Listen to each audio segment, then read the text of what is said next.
Hi there, I'm Ben and welcome to my guide to the location Highroad Cave from Elden Ring. In these location videos I explain firstly where the location is, as some are well hidden, what you can expect to find in each location. The next one-off items will always be in the top right corner. I'll also let you know what is farmable here and ultimately who the boss is and what item you will get for completing the area. For a full list of all one-off and farmable items in Highroad Cave, please take a look in the description below. Highroad Cave is found in Limgrave at the very northern end of the river, leading off Agheel Lake.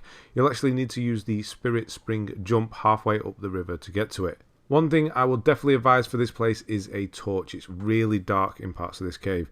If you need one, you can purchase one from Carley at the Church of Ella. Compared to other early game caves, Highroad Cave is actually quite big with various enemies inside. You have wolves, giant bats and land octopuses, octopies, I think it's both. Both big and small versions of those. And the boss of the area is Guardian Golem, which may seem quite intimidating at first, but is actually fairly straightforward. More on him later. Another thing I'll just mention here quickly as well is if you're a magic build like I am, there is a good chance you'll run out of magic cerulean flasks. I've changed my allocation to 4 and I think just 1 healing this time around. So you may want to do the same because there's a lot of things to kill, including the boss, which can take quite a few. So at the start here, there are some wolves. So there's some off to the cave in the left. 2 of them there. They will chase you down if you don't kill them. There's cave moss in this place because it's a cave. There's always cave moss in the caves. So that's one of the farmable items here. There is a big white wolf. I've had to take my torch off because I do use it in my left hand every time. I know it's a bit goofy and a bit backwards to do it that way, but it's the way I've done it. 2 more wolves down here, a white one and a normal one. And there's a gold rune, which is, what, 200 souls? Grace. No, runes. I'm remembering all these new words after doing so many Dark Souls guides. We're getting there. Anyway, back to the hole, and we're going to drop down. This is further into the cave now, so obviously be careful. Don't drop too far or you'll die. But it's a nice big landing pad, so you should be alright. And then, yeah, you should be okay. Whoop, I don't know what was going on there. It should be alright with that one. Just going to show you up here. This is a dead end up here. But if any wall in this game should be an illusionary wall, it's that one right there. I think there's some more cave moss up there if you really want it.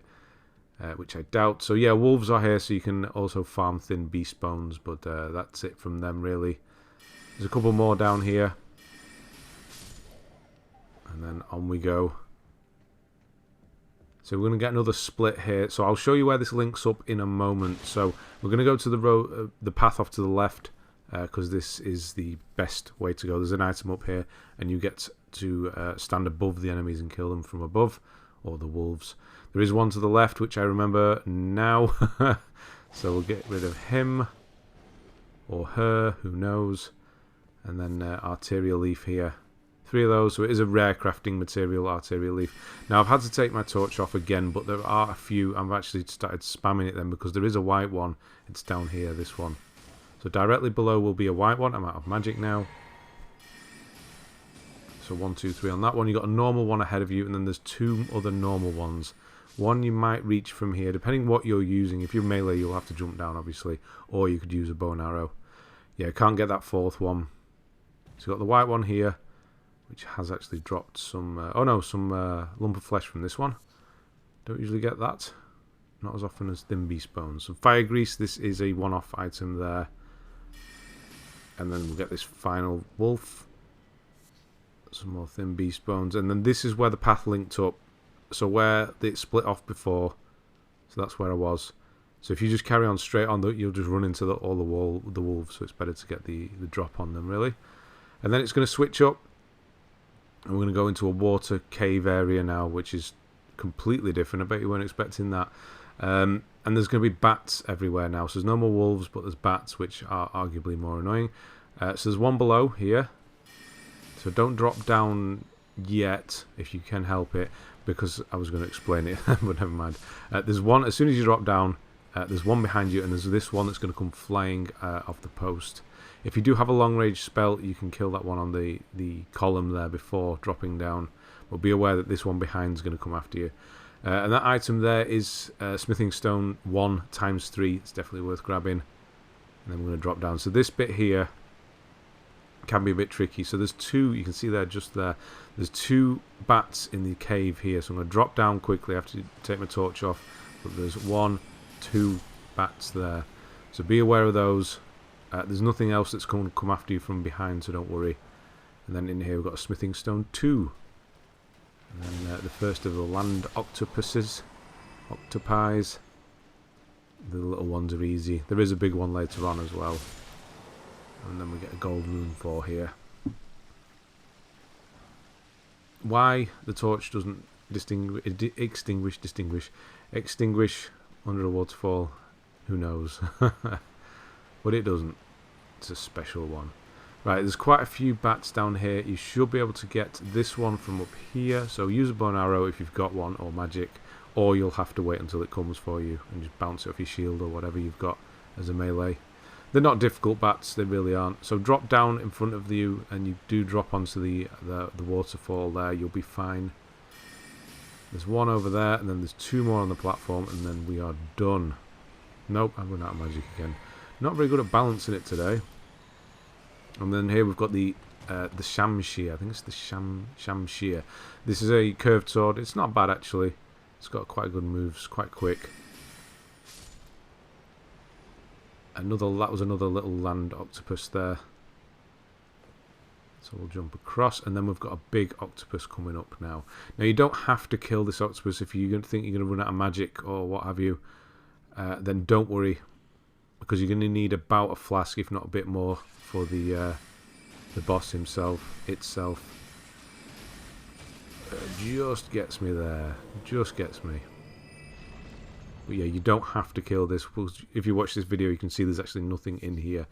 And you'll know where to go and just run past it. There's just a couple more smaller ones and that's it. Just wait to see if they drop anything. Nope. This one does, but I mean, really what I'm going to do with octopus ovaries. And then, yeah, so if you just run down here, so go to the right of where the big one drops down, you can just run straight down here and ignore him. And pick up this Furlcalling finger remedy. Apparently I haven't even made one of those yet this playthrough. And then we're going to drop down here, and this is the way to the boss underneath this waterfall. You can go back to the middle there. There is a column in the water if you need to. But now we're just going to go and do the boss, who is a large golem.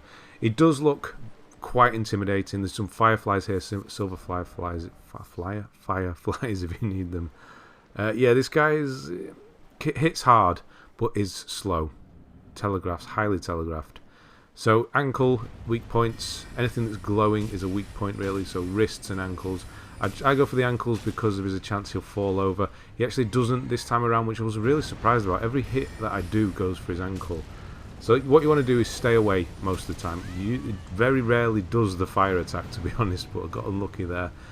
So you can see he highly telegraphs his attacks, and you can get underneath him as a melee build, just start chipping away at his ankles, and pretty quickly he'll actually fall over. He doesn't fall over for me this time. If he does fall over, lock off. I find it easier to lock off with this one and go for a critical in his chest. You do a lot of damage when you do a critical in his chest. So yeah, lock off. That's definitely one to remember on this one. But yeah, it's quite simple. Obviously, you see how slow he is. Highly telegraphed, and you've got loads of time. There was so much time then. But yeah, just get underneath him if you melee and chip away, and you should be fine. Just watch out for any stamps. That was it. Simple enough. Blue Dancer Charm. This is a charm that you can equip that will raise your attack power and lower your equip load. Your attack power only is off your scaling, off your damage. So it's good if you have high damage scaling, but not base damage or magic. Right, that's it for this one. Thanks very much for watching. I'll see you on the next one.